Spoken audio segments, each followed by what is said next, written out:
कानून वापसी नहीं रहती, जो 3 काले कानून हैं, ये आंदोलन हमारा वापसी नहीं होगा। और भी उसके साथ में है, बिजली अमेंडमेंट बिल है, पेस्टिसाइड बिल है, पॉल्यूशन के मामले हैं, लेबर्स के मामले हैं। तो ये जितने भी मामले हैं, इन सारे मामलों पे सरकार स्पष्टीकरण नहीं देगी। किसान दिल्ली के चारों तरफ है, वहाँ से हटेगा नहीं।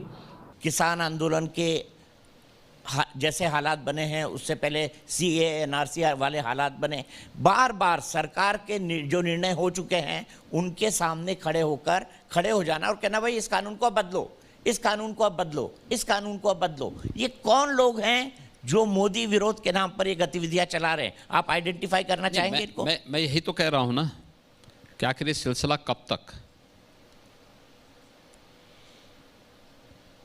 आखिर कब तक चलेगा?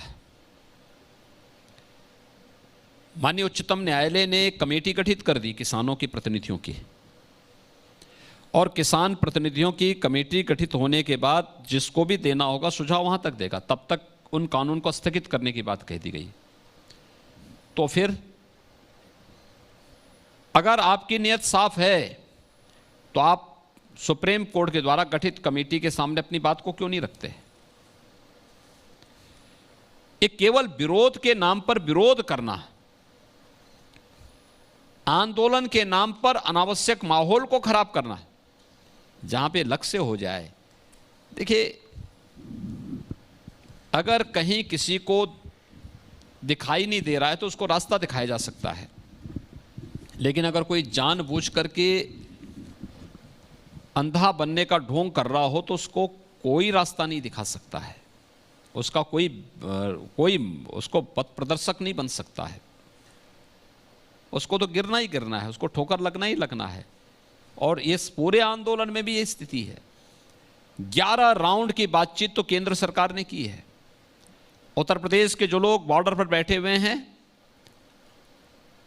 जैसे ऑर्डिनेंस भारत सरकार का आया था, ये लोग मेरे पास आए थे। इन लोगों ने कहा था कि चौधरी महेंद्र सिंह टिकैत जी की आत्मा को बड़ी शांति मिल रही होगी इस कानून, इस प्रकार के अधिनियम बनने से। और आज वही लोग आंदोलन के नाम पर कह रहे हैं कि इतने दिनों तक आंदोलन चलेगा। तो जनता सब जान रही है, देख रही है, समय आने पे उसका जवाब भी दे देगी। और यहाँ के भी हम बता देना चाहते हैं, यहाँ की सरकार को भी, कि सरकार सही उससे काम करें। नहीं काम होगा, वो आंदोलन बन रहा है हमारा पूर्ण रूप से। लखनऊ को भी दिल्ली बनाया जाएगा। लखनऊ के भी चारों तरफ के रास्ते जैसे दिल्ली में सील हैं, ऐसे ही सील होंगे। उसकी भी तैयारी हम पूर्ण रूप से यहाँ पे करेंगे।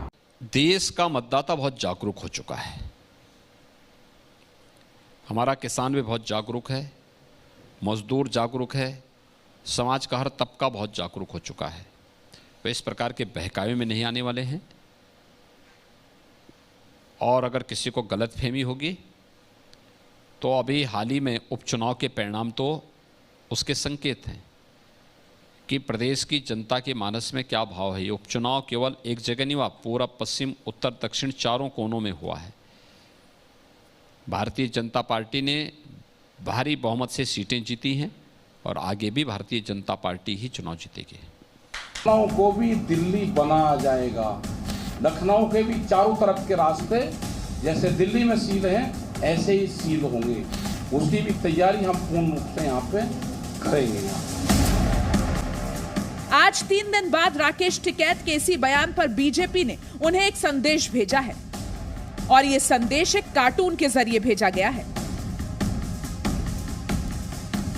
इस पूरे कार्टून को जरा गौर से देखिए। इसमें राकेश टिकैत किसान आंदोलन का गदा लेकर लखनऊ की ओर जा रहे हैं, दूसरे हाथ से वो दिल्ली को घसीट रहे हैं। उनके सामने यूपी से भागता हुआ एक बाहुबली है जो कह रहा है, सुनो लखनऊ जा रहे हो, वहां योगी बैठा है। वो बक्कल तार देता है और पोस्टर भी लगवा देता है। इस कार्टून में सबसे ऊपर लिखा है, ओ भाई जरा संभल कर जाइयो लखनऊ में।